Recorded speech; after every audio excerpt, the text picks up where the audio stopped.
You've heard about Hearts for Heat, who it is that we help, why we're out there, how we do it. Now, where do you go from here? The first thing you need to do is set up a chapter board of directors. You want somebody to be your president. You need somebody who's the treasurer to oversee your funds. And we're going to talk a little bit more about that too. But then you need some people that are advisors on your board. These might be people that are business people in your community who have some public relations, people who have some marketing abilities, a social worker, just somebody who has a kind heart and is a really good communicator with people. Lawyers, somebody with some legal background to help you. These are helpful advisors on your board. Now, Hearts for Heat requires that you have a president and a treasurer, and these advisors. We also recommend that you have a vice president, a corresponding secretary to write all of your thank you notes, and a recording secretary to keep track of your minutes, to record your minutes. Some of these positions, of course, can overlap. Somebody can do two jobs. That's oftentimes what happens.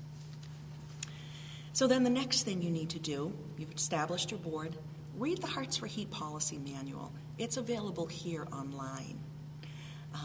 Read that and decide, do you want to start a Hearts for Heat chapter, or do you want to start another chapter, something else that is providing help for the people in your town? Either way, we want to help you in Hearts for Heat. We want to invite you to come. If you're involved in a community-based organization in your town providing heat for people, we would like to invite you to come to our training workshops. Okay, so now you've read the policy manual, you have your board of directors. Now you need to decide, do you want to become a Hearts for Heat chapter that is a municipal chapter or an affiliated chapter? A municipal chapter is a chapter that is run through your town. Your town has a fund. All of the money that you raise goes into that fund. And when incidentally they are paid directly to vendors, never do funds go into the hands of our clients. But the town is the one that writes those payments for you. The town keeps track of your funds. That's a municipal chapter. An affiliated chapter is a chapter that is affiliated with another 501c3 nonprofit organization in your town.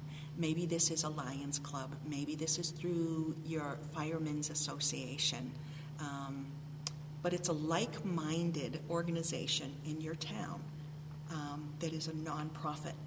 The important thing is that it be a nonprofit, a legal nonprofit, so that when people make donations to Hearts for Heat, they can be tax deductible. Next, you would fill out an application to become a chapter of Hearts for Heat and submit that application.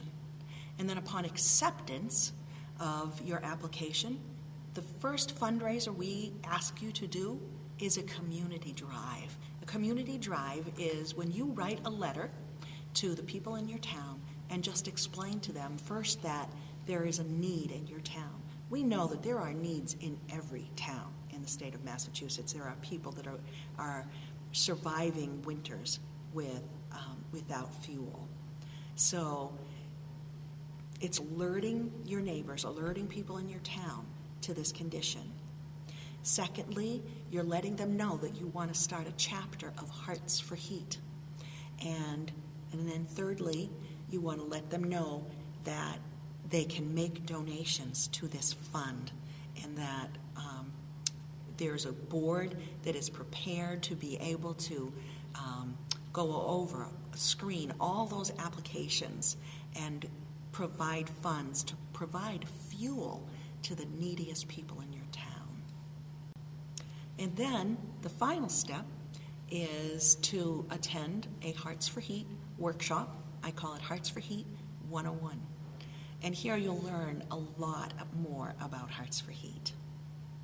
There are people in our communities that are making the difficult decisions of, do I pay for my medicine this month, or do I have fuel?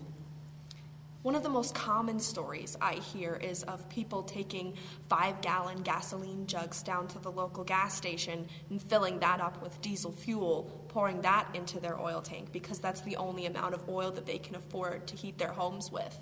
I've heard stories of people breaking up the walls in their homes to gain access to the 2x4s in the walls of their homes, and people doing unsafe things like sleeping in front of an open oven door just to make it through the night.